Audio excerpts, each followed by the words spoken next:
주신 말씀을 가지고 스스로 숨어 계시는 하나님, 이런 제목으로 함께 은혜를 나누고자 합니다.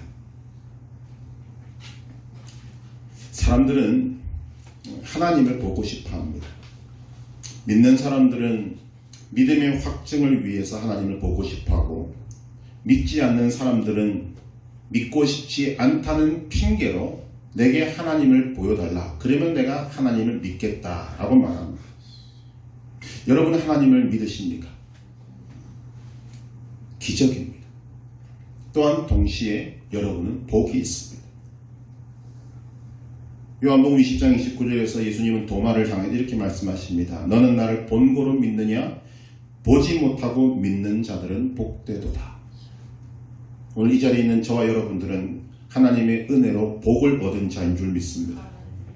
하나님을 본다라는 말은 하나님이 계시냐 계시지 않느냐 하는 것과 직접적으로 연결이 됩니다. 하나님의 계심에 대해서 성경은 단호하게 말하고 타협하지 않습니다.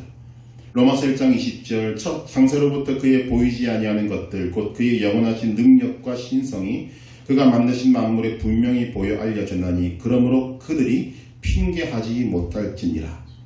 시편 14편 1절과 시편 53편은 동일한 거의 같은 내용을 담고 있는데 첫 절은 이렇게 말합니다. 어리석은 자는 그의 마음에 이르기를 하나님이 없다 하도다. 나중에 시간이 되시면 시편 14편과 시편 53편을 오늘 중으로 읽어보시면 오늘 말씀드리는 이 에스더서의 내용과 맞아떨어지는 것을 발견하게 될 것입니다. 예나 지금이나 하나님은 하나님 자신을 드러내지 아니하십니다. 물론 특별한 경우에 다른 모양으로 나타내시기는 하지만 하나님은 자신을 드러내지 아니하십니다. 그러나 하나님께서 자신을 드러내지 않는다고 하더라도 하나님은 불꽃 같은 눈동자로 하나님의 백성들을 지키시고 보호하시고 또 하나님의 뜻과 하나님의 목적을 이루어 가고 계십니다. 즉 일상의 삶에 드러나지 않지만 우리는 그 속에서 하나님의 손길과 하나님의 역사하심을 우리가 조금만 관심을 기울여 집중하면 얼마든지 볼 수 있다는 것입니다. 이것에 대한 성경 근거로는 예레미야 23장 24절 여호와의 말씀이니라 사람이 내게 보이지 아니하려고 누가 자신을 은밀한 곳에 숨길 수 있겠느냐. 여호와가 말하노라 나는 천지에 충만하지 아니하냐. 하나님의 충만성을 대해서 말씀하고 있는 말씀입니다. 또 하나 이사야 45장 15절 구원자 이스라엘의 하나님이여 진실로 주는 스스로 숨어 계시는 하나님이시니이다. 하나님은 온 세상에 충만하시지만 숨어 계신다. 그것도 스스로 숨어 계신다고 말씀합니다. 이 숨어 계신다는 말 속에 우리는 힌트를 얻어야 하는 것이 하나님이 굉장히 나와 가까이 계시다는 것입니다. 멀리 있으면 숨을 필요가 없지 않습니까? 보이지도 않는데 가까이 계시니까 나와 함께 하시니까 숨어 계시는 하나님이 되실 수 있는 것입니다. 이 스스로 숨어 계시는 하나님을 가장 잘 보여주는 성경이 에스더서입니다. 어찌 보면 오늘 우리의 현실과 가장 가깝게 우리가 좀 공감할 수 있는 성경이 제가 보기에는 유일하게 에스더서라는 것입니다. 왜냐하면 이 에스더서의 특징이 뭔가 하면 물론 10장밖에 되지 않은 짧은 성경이지만 이 속에 하나님의 이름이 단 한 번도 나오지 않습니다. 심지어 하나님을 지칭하는 대명사도 나오지 않습니다. 순전히 인간들이 주인공이 되고 인간들이 자기의 의지를 가지고 무언가를 결정하고 나가는 모든 과정들이 이 속에 기록되고 있습니다. 그러나 그 속에 스스로 숨어 계시는 하나님께서 하나님의 백성들을 지키시고 인도하시고 승리케 하시는 놀라운 하나님의 섭리와 역사와 뜻과 목적이 다 담겨져 있다는 것입니다. 오늘 우리가 읽었던 이 3장은 전체 이 에스더서의 주요 배경이 되는 것입니다. 우리 1절 2절을 다시 한 번 더 같이 읽겠습니다. 그 후에 아하수에로 왕이 아각 사람 함므다다의 아들 하만의 지위를 높이 올려 함께 있는 모든 대신 위에 두니 대궐문에 있는 왕의 모든 신하들이 다 왕의 명령대로 하만에게 꿇어 절하되 모르드게는 꿇지도 아니하고 절하지도 아니하니. 자, 이 역사를 모르면 이 부분에 대해서 우리는 의문을 가지게 됩니다. 왜 모르드게는 유독 하만에게 무릎을 꿇지 않느냐? 왜 하만에게 분명히 나보다 지위가 높은 사람인데 인사하지 않느냐? 이 말입니다. 그 이유를 4절에서 밝히고 있습니다. 날마다 권하되 모르드게가 듣지 아니하고 자기는 유다인임을 알렸더니. 자, 이게 지금 역사적인 배경을 모르면 이 말이 무슨 말인가를 모르는 것입니다. 과거에 두 민족이 있었습니다. 하나는 이스라엘이고 하나는 아말렉 족속입니다. 이스라엘은 하나님의 은혜와 축복을 받아서 애굽이라는 거대한 나라에서 피를 또 흘리지 않고 탈출하게 되었습니다. 그런데 그 뒤를 가장 먼저 공격했던 민족이 아말렉 민족입니다. 이 아말렉 족속에 대해서 하나님은 그것이 너무나도 괘씸하셨는지 이렇게 말씀하십니다. 나 여호와가 아말렉과 더불어 대대로 싸우리라. 아말렉이 존재하는 한 나는 이들과 싸우겠다는 것입니다. 세월이 많이 흐른 후에 이스라엘은 오늘 엑소스의 배경과 같이 나라가 망하고 백성들은 뿔뿔이 흩어지고 포로로 잡혀왔습니다. 마찬가지로 이 아말렉 족속도 이제 존재가 흐지부지하게 되었는데 그래도 잔재가 남아있게 된 것입니다. 그들 중에 누가 있었는가? 아각의 후손이 있었는데 그가 하만입니다. 하만이 아하수에로 왕의 택함을 입어서 총리가 되어서 권력을 휘두르게 되었을 때 유대인인 모르드게는 뭐가 되어 있었냐가 하면 궁중의 문을 지키는 문지기가 되어 있었습니다. 하만이 다닐 때 사람들은 그에게 인사하고 절할 수밖에 없었지만 모르드게는 하만이 누군지를 분명히 안 것입니다. 아, 이 사람이 아말렉 족속이구나. 나는 목숨 걸고 이 사람에게 절할 수 없다. 왜? 원수니까. 이렇게 되는 것입니다. 그래서 모르드게가 내가 왜 절하지 않는지에 대해서 뭘 알리느냐면 나는 유대인이다 라고 밝히고 있는 것입니다. 나는 죽었다 깨어나도 이 사람한테 절대 절할 수 없다.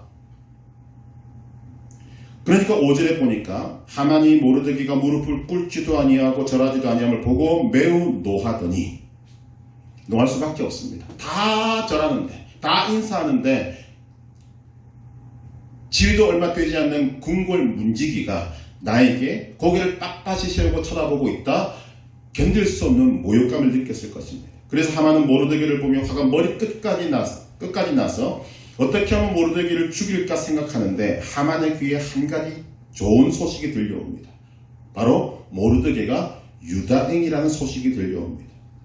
그러자 하만은 모르드게를 핑계로 삼아서 이 바사, 페르시아 전 지역에 있는 유대인 전부를 다 죽이고 민족의 원수를 갚겠다라는 큰 야망을 가지게 되는 것입니다. 그런데 왜 이 일이 중요한가 하면 하만은 꿈만 꾸는 사람이 아닙니다. 능력도 있는 사람입니다. 그는 이 아하수에로 왕의 택함을 입어서 총리가 되어 있는 상태입니다. 그러니까 지금 자신의 그 뜻을 펼칠 수 있는 힘과 권세와 능력 모두를 다 갖고 있게 된 사람이다 그 말이죠. 그리고는 즉시 왕에게 나아가서 민족인 어떤 민족이도 밝히지도 않고 모함을 해서 왕의 조서를 받아냅니다. 거기에 뭐가 있는지는 우리가 방금 읽었으니까 알 수 있습니다. 그 왕에게 은 1만 달란트를 주겠다. 왕이 싫어할 이유가 전혀 없지요. 하만의 계획은 매우 치밀했고 왕의 조서까지 내려졌으니 이제 어느 누구도 이 계획을 막을 자는 없어 보입니다. 그러나 한 가지 하나님의 뜻이 변수로 작용하게 되는 것입니다. 이사야 54장 17절의 말씀은 이렇게 기록합니다. 너를 치려고 제주된 모든 연장이 쓸모가 없을 것이라. 일어나 너를 대적하여 송사하는 모든 혀는 내게 정죄를 당하리니 이는 여호와의 종들의 기업이요 이는 그들이 내게서 얻은 공인이라 여호와의 말씀이니라. 이 말씀처럼 하나님의 계획은 하만의 계획보다 먼저 있었습니다. 하나님의 섭리와 역사는 드러나지 않았지만 아주 치밀하고 완벽하게 하만이 세웠던 계획보다도 훨씬 더 치밀하고 완벽하게 이미 계획이 실행되고 있었다는 것입니다. 우리는 에스더서를 통해서 스스로 숨어 계시는 하나님께서 어떤 역사를 행하시고 영광을 받으시며 거기에 대해서 우리는 어떤 믿음으로 나아가야 하는지를 보게 되는 것입니다. 에스더서의 내용을 안다는 전제하에서 오늘 말씀을 드리고자 합니다. 그 배경까지 다 말씀드리려면 시간이 너무 부족합니다. 가능하면 오늘 말씀을 다 듣고 난 다음에 오늘 중으로 에스더서를 한번 읽어보시면 좋습니다. 10장밖에 되지 않습니다. 하나님께서 어떻게 스스로 숨어 계시는 가운데도 역사하시는가? 첫 번째로 하나님은 적재적소에 사람을 배치하십니다. 사람을 쓰신다는 것입니다. 오늘 본문의 배경은 에스더서의 3장에서 나옵니다. 그런데 1장, 2장에는 두 가지 큰 사건이 있는데 하나는 이 나라의 왕구가 바뀌는 것이고 또 다른 하나는 모르드게가 공을 세우는 사건입니다. 왕구가 바뀌는 사건. 어느 날 아하수에로 왕이 잔치를 베풀고 술에 취하게 됩니다. 그때 왕의 마음에 무엇 때문에 그런지 모르겠지만 왕후의 아름다움을 이 백성들에게 내가 좀 자랑하고 싶다. 그래서 왕후에게 복장을 갖추고 와서 좀 얼굴을 드러내라. 그럴 때 왕비가 놀랍게도 왕의 명령을 거절합니다. 그 결과로 왕후는 와스에는 폐위가 되고 그 후에 오랜 시간이 걸쳐서 왕비를 뽑았는데 그가 에스더가 된 것입니다. 또 하나 모르드게가 있는데 이 모르드게는 에스더의 사촌 오라버니이자 그의 양아버지입니다. 모르드게는 그때 궁궐문을 지키는 직책을 얻고 있었습니다. 그 직책을 수행하는 중에 왕을 살해하려는 음모가 있다는 것을 알게 되고 알려서 그 음모를 분쇄시켜 버립니다. 결국 왕은 자기도 모르는 사이에 모르드게에게 생명값을 빚지게 만드는 그런 사건이 일어나게 된 것입니다. 우리가 이 두 사건을 통해서 무엇을 알 수 있는가 하면 하나님께서는 하만이 악한 계획을 세우고 실행하기 전에 먼저 이 두 사람을 하나님이 필요한 자리, 적재적소에 배치해 두셨다는 것입니다.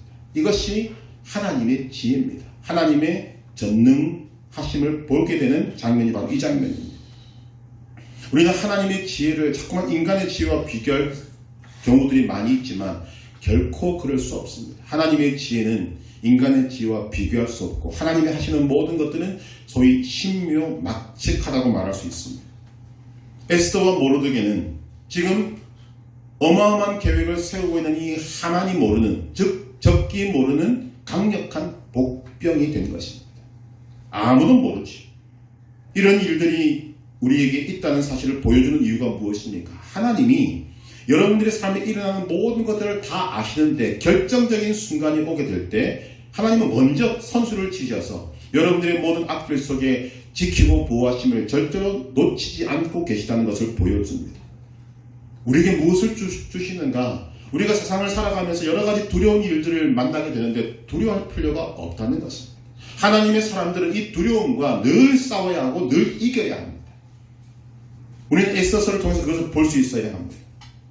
하나님의 뜻을 위해서 사람들 적재적소에 배치하십니다. 그렇다면 하나님의 자녀들은 지금 내가 있는 그 자리에서 항상 이런 질문을 던져야 합니다. 나는 지금 왜 이 자리에 있는가? 하나님의 사람들은 지금 있는 자리가 우연히 아니면 내가 열심히 노력해서 와 있다는 사실을 인정하시면 안 됩니다. 하나님의 사람들은 지금 있는 그 자리가 과정은 어떠하든지 간에 하나님이 내게 있게 하신 자리다라는 것을 인정하고 믿어야 합니다. 그런데 사람들은 그렇게 생각하지 않는 경우가 참 많습니다. 그 중에 하나가 무엇인가 하면 지금 내가 현재 있는 그 자리가 괜찮으면 이 자리에 대한 하나님의 뜻이 무엇인지 하나님의 목적이 무엇인지를 전혀 생각하지 않고 나의 출세, 나의 입신양명을 위해서 그 자리를 이용합니다. 대부분의 사람들이 그렇습니다. 또 다른 경우가 무엇인가 하면 지금의 자리가 좀 좋지 않은 자리라 그러면 거기서 충성하기보다 자기의 보기에 좋은 자리, 자기 생각에 더 좋은 곳을 바라보고 그곳에만 마음을 빼앗기고 살아가는 경우들이 참 많이 있습니다. 물론 여러분 다른 곳을 바라보는 것이 무조건 나쁜 것이 아닙니다. 중요한 것은 다른 곳을 보기 전에 먼저 지금 있는 그곳에서 있는 그 이유를 내가 하나님께 묻고 그곳에서 성실하고 충성되게 하나님을 섬기는 것이 먼저라는 것입니다. 여러분의 삶이 평안하면 평안한 대로, 힘들면 힘든 대로, 여러분이 좀 부유하면 부유한 대로, 가난하면 가난한 대로 그 자리에서 하나님의 뜻을 찾고 성실하게 삶을 살아가는 것이 우선이고 먼저여야 한다는 것입니다. 만약 여러분이 있는 곳이 여러분 생각에도 어두운 곳이라면 밝은 곳으로 가기 위해서 몸부림치기 전에 먼저 그 어두운 곳을 있게 하신 하나님의 뜻을 먼저 생각하고 우리에게 임하신 생명의 빛으로 그 어두운 곳을 밝히는 것이 먼저라는 것입니다. 그런데 많은 사람들은 이 일을 행하지 않고 어서 빨리 이곳을 탈출해서 다른 곳으로 가고 싶다, 밝은 곳으로 가고 싶다라고 한다는 거죠. 젊은이들에게 꿈이 중요하다고 이야기합니다. 그러나 우리 인생을 좀 오래 사신 분들은 압니다. 여러분이 꿈꾸는 대로, 여러분이 생각하는 대로, 여러분이 뭐 비전이라고 말하는 그것대로 인생이 되지 않습니다.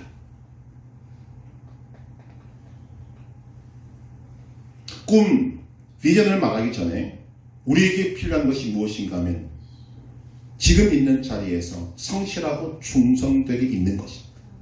여러분들에게 정말 원대한 꿈이 있다면 더더욱 지금 있는 자리에 여러분들은 하나님을 믿는 믿음으로 신실하고 성실하고 충성되게 그 자리에서 먼저 있어야 한다는 것입니다. 요셉을 예로 들면 금방 좀 이해가 될 것 같습니다.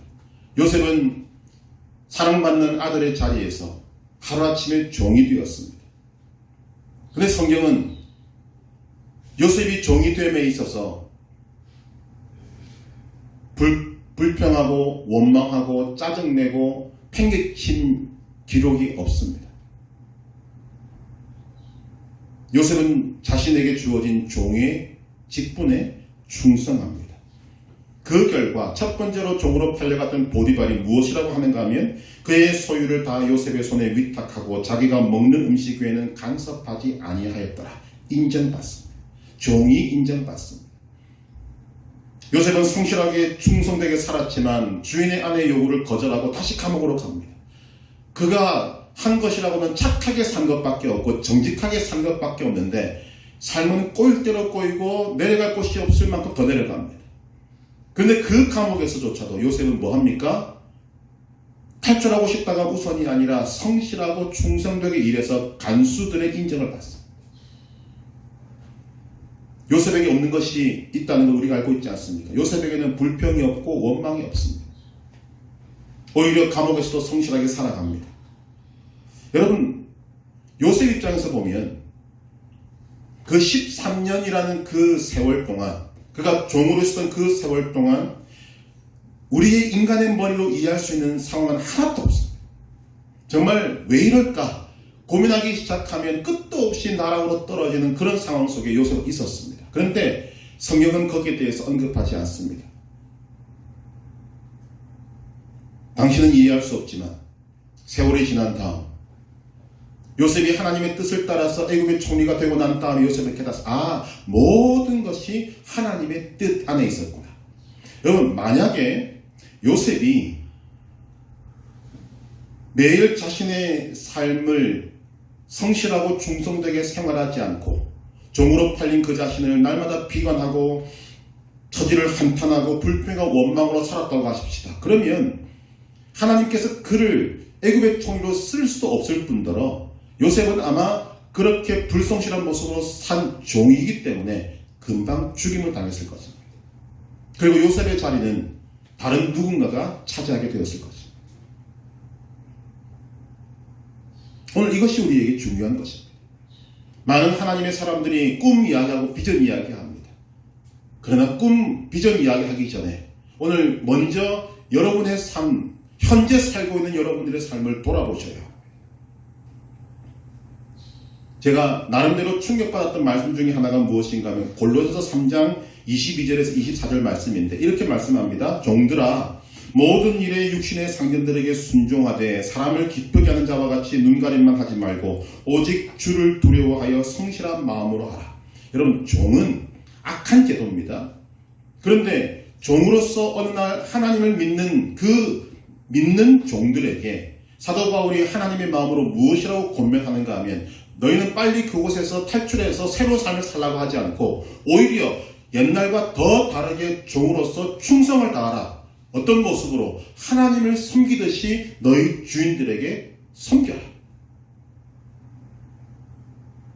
무슨 일을 하든지 마음을 다하여 주께 하듯 하고 사람에게 하듯 하지 말라. 이는 기업의 상을 주께 받을 줄 아나니 너희는 주 그리스도를 섬기느냐.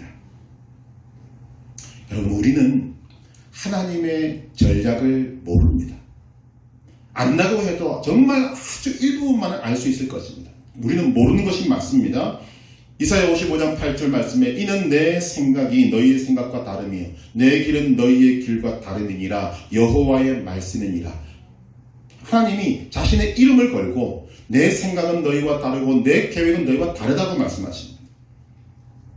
그런데 하나님의 사람들은 이제 하나님의 그 전략은 잘 모르지만 싸워가는 중에, 하나님이 우리에게 싸우라고 하신 그 전쟁을 치르는 중에 조금씩 하나님의 그 뜻을 알게 되는 것입니다. 그때 성실하게 그 책임을 다하지 못하고 충성하지 못했다면 하나님의 뜻을 이룰 수가 없습니다. 여러분들을 통해 이루고자 하는 하나님의 뜻을 이룰 수가 없고 그 충성된 자리는 다른 누군가에게 넘어가게 되는 것입니다. 에스더와 모르드게, 이 둘은 자신이 하나님으로부터 받은 그 자리에서 성실하고 충성되게 그 역할을 감당했습니다. 왜 그렇게 해야만 하는가? 하나님을 믿기 때문입니다.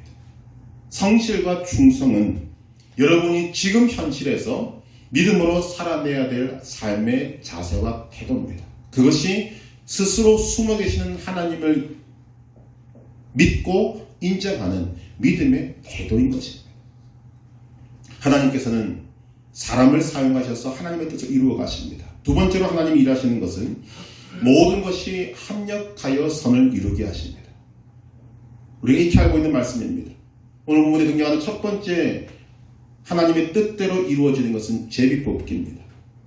이제 하만은 모든 유대인들을 다 죽이려는 계획을 세우고 그 일을 위해서, 완벽하게 처리를 위해서 점쟁이들을 동원해서 길이를 찾게 됩니다. 7절에 보니까 아하수에로 왕 제12년 첫째 달 곧 니산월에 무리가 하만 앞에서 날과 달에 대하여 부르 곧 제비를 뽑아 12째 달 곧 아달월을 얻은지라. 제비 뽑기를 통해서 길일이 정해졌는데, 자기 신으로 말하면 길일입니다. 그날이 아달월 13일 즉 12월 3일이었습니다.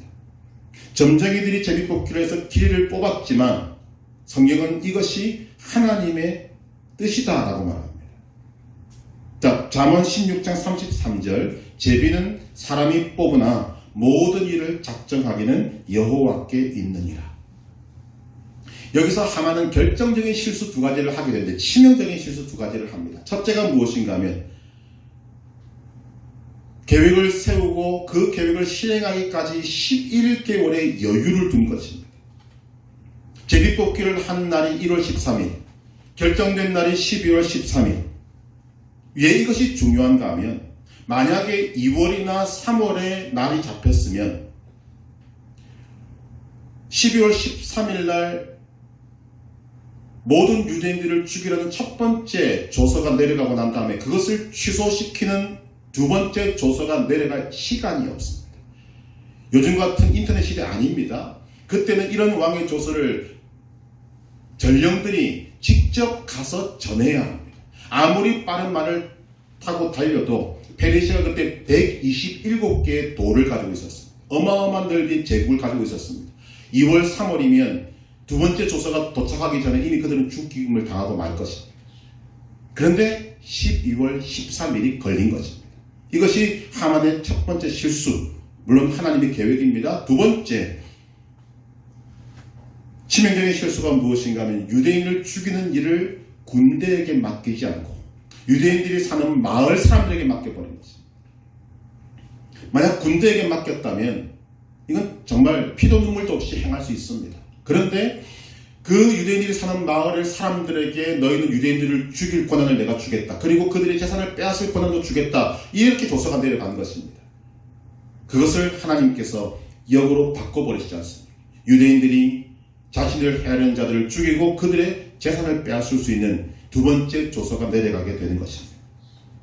하만이 머리를 굴려서 만든 그 계획에 치명적인 허점이 보이고 하나님은 그 허점을 하나님의 백성들을 보존하시고 지키시고 그들에게 복 주시는 도구로 만들어 버리시게 되는 것입니다.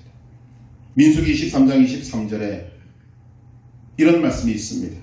야곱을 해할 전술이 없고 이스라엘을 해할 복술이 없도다.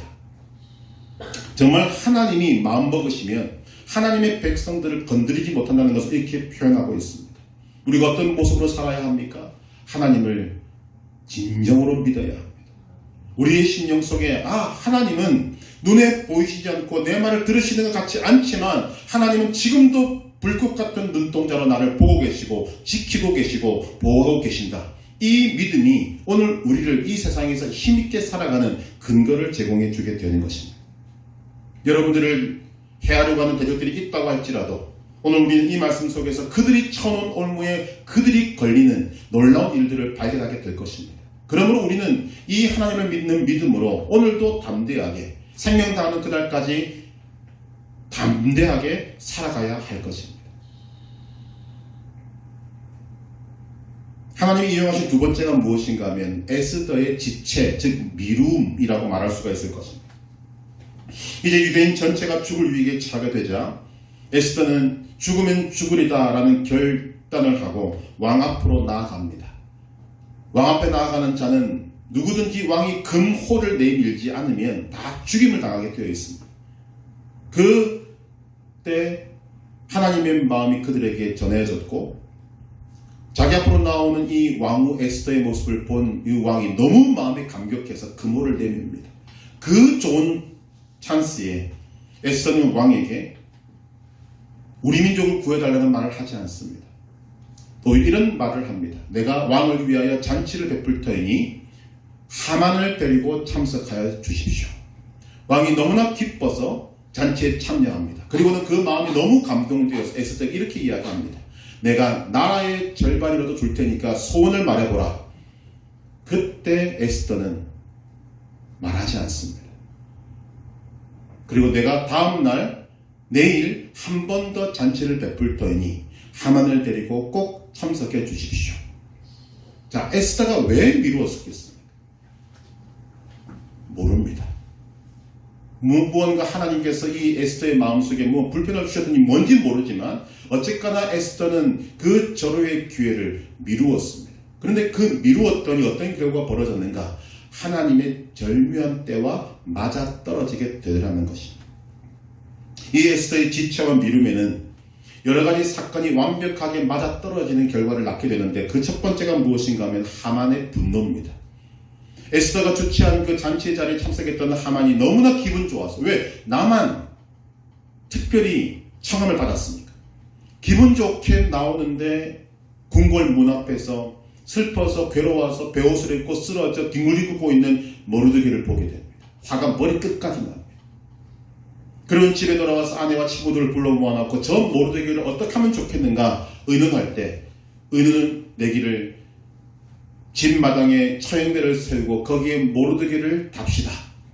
하만이 너무나 좋아해서 이 일을 위해서 그 다음날 아침에 새벽 일찍 궁궐에 들어갑니다. 그때 들려오는 왕의 음성이 있었습니다. 뜰에 누가 있느냐? 바로 그때에 하만이 그곳에 있었습니다. 하나님께서는 모르드게를 죽이려는 하만으로 하여금 모르드게를 존귀케 하고 그 나무 형틀에 모르드게 대신 하만을 달아버립니다. 즉 악인의 분노까지도 하나님께서 사용하고 계시는 것을 보게 되는 것입니다. 두 번째, 하나님께서 이 때를 맞추시는 장면에 놀라운 것이 무엇인가 하면 왕의 불면증입니다. 하만이 모르드게를 처형하려고 음모를 꾸미고 있던 그날 밤에 왕은 잠이 오지 않았습니다. 이 왕의 불면증은 여러분들이 계속 왜? 라는 질문을 던지셔야 합니다. 왜 하필이면 그날 밤에 잠이 오지 않았을까? 왕은 지금 왕후의 잔치에 참여해서 먹고 마시고 기분 좋은 상태입니다. 기분 좋게 잠자리에 들 수 있습니다. 지금까지 불면증에 시달린 적이 없던 왕이라고 저는 보아집니다. 그런데 그날따라 왜 왕은 잠이 오지 않았을까? 잠이 오지 않자 왕은 신하로 하여금 한 권의 책을 가져오라고 말하는데 그 책이 하필이면 제국의 역대 일기입니다. 하고 많은 책 중에서 왜 하필이면 정말 지루하고 방대한 그 역대일기를 가져오라고 했을까? 왜? 그리고 신학의 읽으라고 합니다. 우리는 이 책을 생각하지만 그 시대의 책은 다 두루마리입니다. 아니면 서판이고. 신학은 어디서부터 읽어야 되겠습니까? 자기 마음대로죠. 그런데 그 읽어가는 그 내용이 페르시아에는 127개의 도성에 관한 책이 아니라 왕이 머무는 수상궁에서 일어난 일들에 대한 역대일기를 읽게 됩니다. 왜? 모르죠. 그러다가 신하가 읽어내려가는 가운데 왕의 호기심을 크게 자극하는 한 내용이 있는 것을 보게 됩니다. 모르드게라는 사람에 의해서 왕의 암살 계획이 드러나게 되고 그로 인해서 왕이 목숨을 구하게 된 사건 내용입니다. 그때 왕이 묻습니다. 이 일에 대하여 그 모르드게라는 사람에게 무슨 존귀와 관작을 베풀었느냐? 그때 신하는 기록된 것을 보고 있습니다. 아무것도 베풀지 않았습니다. 그러자 왕은 이 사람에게 내가 정말 귀한 상을 줘야 되겠다 라고 외칩니다. 누가 뜰에 있느냐? 그때 하만이 그 자리에 있었습니다. 기가 막히지 않습니까? 우리는 그 뒤의 이야기를 압니다. 하만은 뜰에 서 있다가 모르드게를 죽이기 위한 계획을 가지고 왕의 허락을 받기 위해서 뜰에 서 있다가 영문도 모르고 오히려 모르드게를 왕의 마차에 앉히고 그에게 왕의 옷을 입히고 관을 세우고 그 수산성을 돌면서 이 사람이 높임을 받아야 한다라고 외치게 되는 끔찍한 사건을 겪게 됩니다. 그리고 시간에 쫓겨서 왕후가 베푼 잔치에 참여하게 되는데 그 자리에서 왕후 에스더는 자신의 민족이 당한 슬픈 사정을 왕에게 아뢰고 그 주범이 하만인 것을 지적합니다. 그럼 이것이 어떤 의미를 갖고 있는가 하면 지금까지 왕은 하만에 대해서 호의를 갖고 있었고 높였습니다. 인정해 주었습니다. 그런데 역전된 것입니다. 지금 하만은 유대인들이 정말 몹쓸 민족이고 왕에게 도움이 안 되는 민족이라고 말하고 죽이라는 명령까지 내렸는데 알고 보니까 왕후도 유대인, 자신의 생명을 구해준 모르드게도 유대인.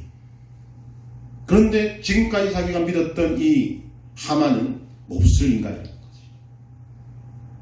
그 자리에서 역전됩니다. 우리는 보통 하나님을 역전의 하나님이라고 말을 하지만 이것만큼 역전이 아름답게 성취된 일이 없는 것입니다.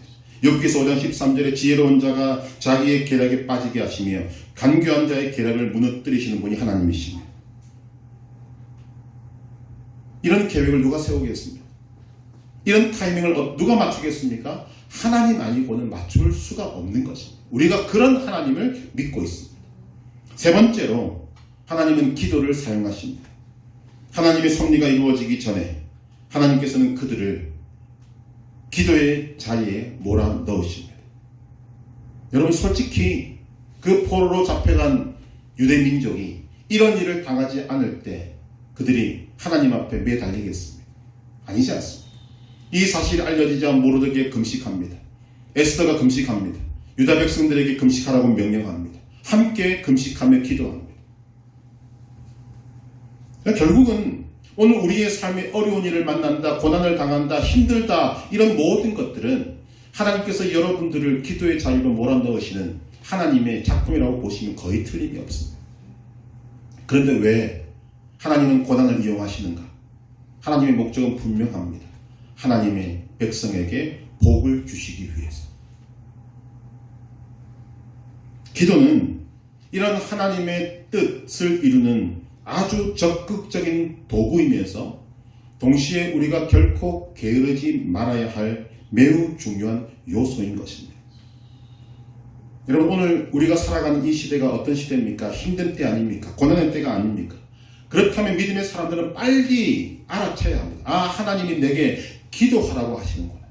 물론 우리의 삶이 평안하고 기쁜 일이 많고 즐거운 일이 많을 때도 기도해야 되겠지만 특별히 어려운 일들을 만날 때 하나님의 사람들은 하나님의 사인을 잘 보셔야 합니다. 아, 지금은 기도해야 될 때구나.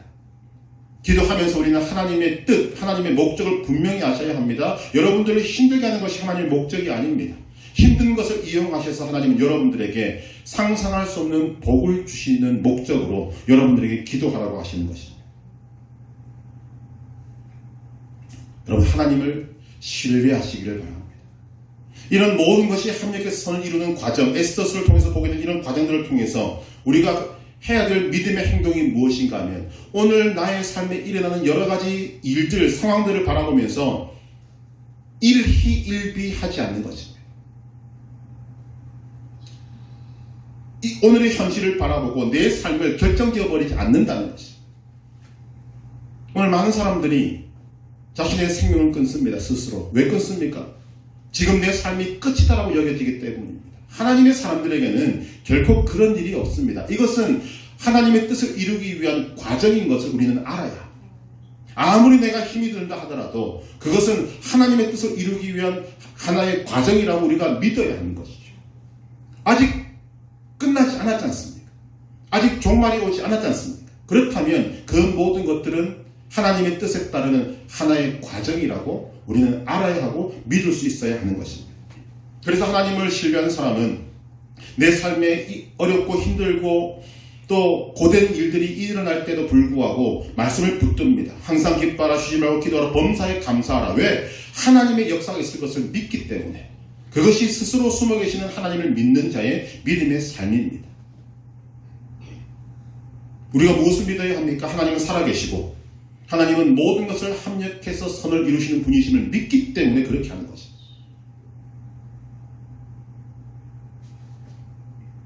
하나님의 섭리는 거대한 모자이크라고 생각하셔야 합니다. 하나의 한 부분을 맞추어 갈 때는 이게 뭔지 모릅니다.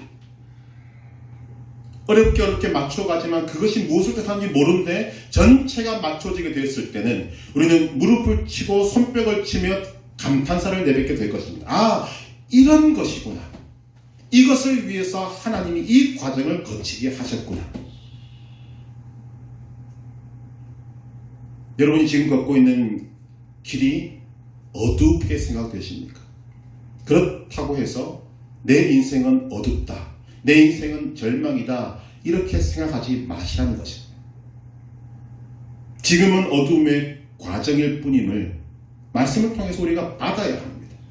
하나님을 신뢰하고 하나님께 기도하고 성실하고 충성되게 삶을 살아가면 지금 내가 걸어가는 그 어두움, 나를 힘들게 하고 어둡게 하고 어렵게 하는 이 어두움조차도 하나님은 밝은 영광의 빛을 만드는 도구로 사용하시는 분이 하나님이시다는 것입니다.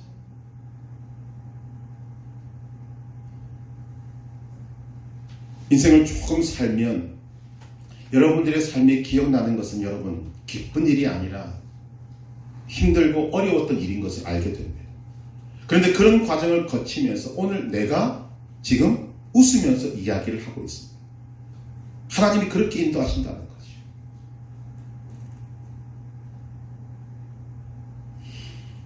세 번째로 하나님은 자기 백성들을 연단하십니다. 우리는 이것을 알아야 하고 믿어야 합니다. 하나님께서는 모르드게를 연단하십니다. 모르드게는 나중에 하만의 뒤를 이어서 총리가 되는데 그가 가진 이 믿음 그냥 하루아침에 된 것이 아닙니다. 오늘 우리가 보는 바와 같이 하만에게 죽일 만큼 미움을 당하는 이런 과정들을 거치면서 모르드게는 점점 자라가는 것입니다. 이것에 하나님의 연단이 있습니다. 에스더도 마찬가지입니다. 왕후의 자리에 올라서 이제는 남은 생이 전혀 걱정이 없을 것 같지만 그러나 하나님은 그를 그냥 두지 않고 그곳에서 하나님의 사람다운 연단을 시키시게 되는 것입니다. 여러분, 죽으면 죽으리라는 이 고백을 하며 왕 앞에 나아가는 이 젊다고 말하기도 그렇고 어리다고 할 수 있는 왕후의 마음속에 왜 두려움이 없겠습니까? 그 두려움을 이기고 나아갈 때 그 에스더는 믿음이 자라게 되는 것입니다. 여러분이 있는 자리에서 성실하고 충성되게 하나님을 믿는 믿음으로 살라는 말씀을 드렸습니다. 여러분이 있는 그 자리는 편안히 있으라고 주어진 자리가 아님을 아셔야 합니다. 오히려 치열한 전투를 벌여야 하는 전쟁터입니다. 낮은 자리든 높은 자리든 이 전투에서 예외가 없습니다. 오히려 높은 자리일수록 더 적극적으로 싸워야 하는 것입니다. 주님이 뭐라고 말씀하십니까? 맡은 자들에게 구할 것은 충성입니다. 우리는 알지만 시라는 것이 있습니다. 금은 용광로에서 재련됩니다. 강한 기둥은 왜 강한 기둥이 어야 하는가? 많은 무게를 지탱해야 하기 때문입니다. 오늘 우리에게 있는 어려움, 시련, 고난, 이 모든 것들은 하나님의 자녀들을 연단하는 하나님의 섭리의 한 부분입니다. 이를 통해서 하나님은 여러분들을 성장시켜 나가시는 것입니다. 히브리서 12장 8절 징계는 다 받는 것이거늘 너희에게 없으면 사생자요 친아들이 아니니라. 하나님의 뜻은 하나님의 백성들을 훈련시키는 것도 있습니다. 목적은 하나님 나라 백성의 좋은 자격을 갖추게 하시는 것입니다. 마지막으로 하나님께서는 어떻게 일을 하시는가? 하나님께서는 기적을 일으키지 않으시고도 하나님의 뜻을 이루십니다. 여러분, 에스더서에 등장하는 모든 사람들은 자기 의지와 결단대로 행동하고 있습니다. 하만은 악한 자기 의지대로 행동했고, 아하수에로 왕은 자기 좋은 대로 행했습니다. 모르드게와 에스더게는 마음이 감동하는 대로 행동했습니다. 그들에게 어떤 강요나 간섭이나 억압이 없었음을 우리는 보게 됩니다. 여기서 우리는 두 가지를 볼 수 있는데, 하나는 우리는 각자 내게 주어진 자유의지대로 행동하기 때문에 그에 대한 책임도 내가 져야 합니다. 이것이 이 자유의지와 관련되어서 내게 주어진 하나님의 메시지입니다. 내가 책임지는 것입니다. 다른 하나는 무엇인가 하면 그들이 자유의지를 가지고 누구의 간섭도 받지 않고 자유롭게 행동했지만 그 모든 것들 또한 하나님의 섭리에서 벗어날 수 없다는 것입니다.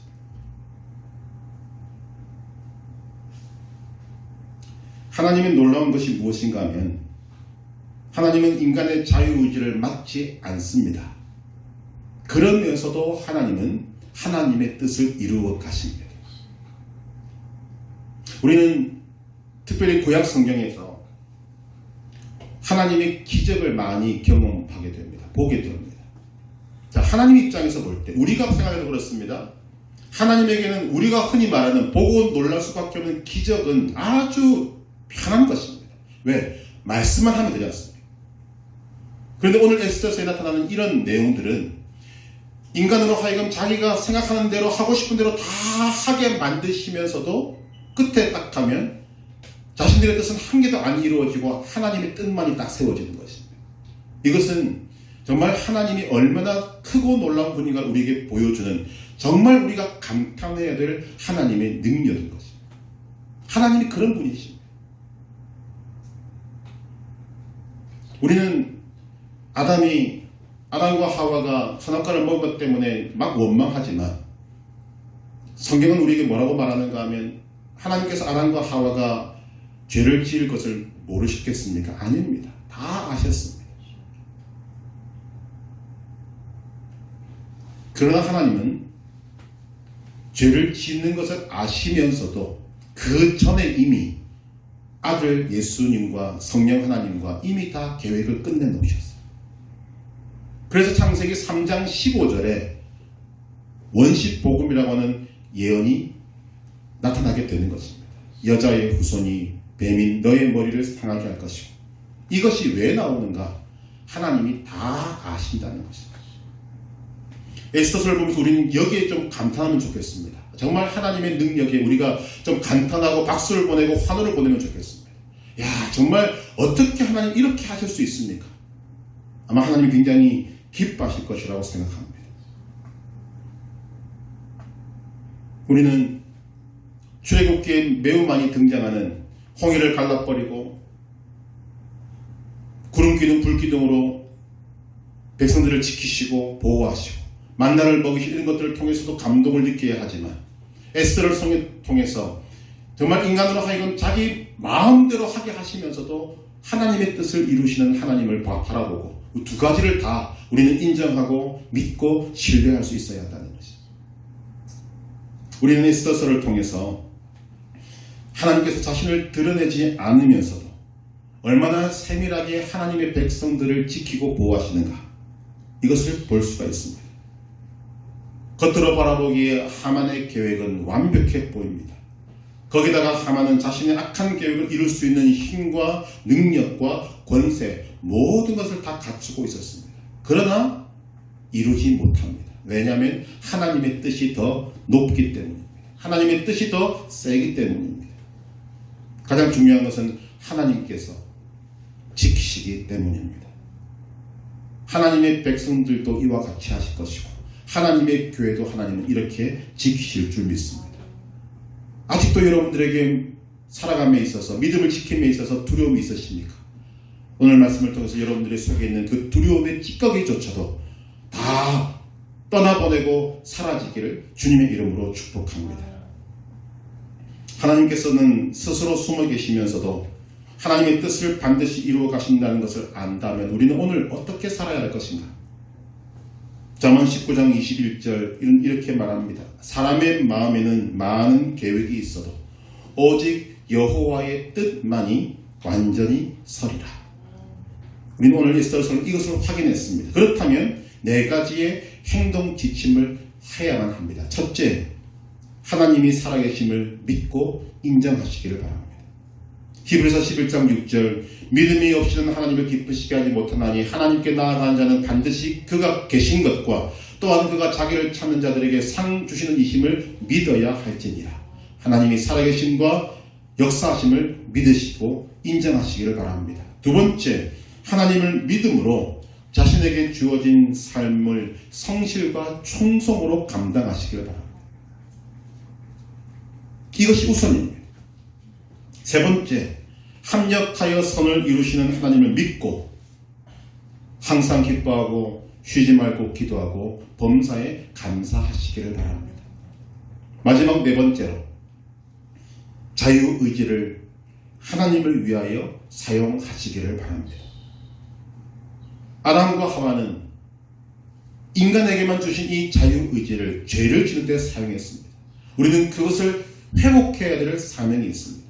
오직 하나님의 뜻만이 완전히 선다는 것을 안다면 우리에게 가장 중요한 것은 나의 자유의지, 이 모든 것들을 하나님의 뜻을 위해서 쓰는 것입니다.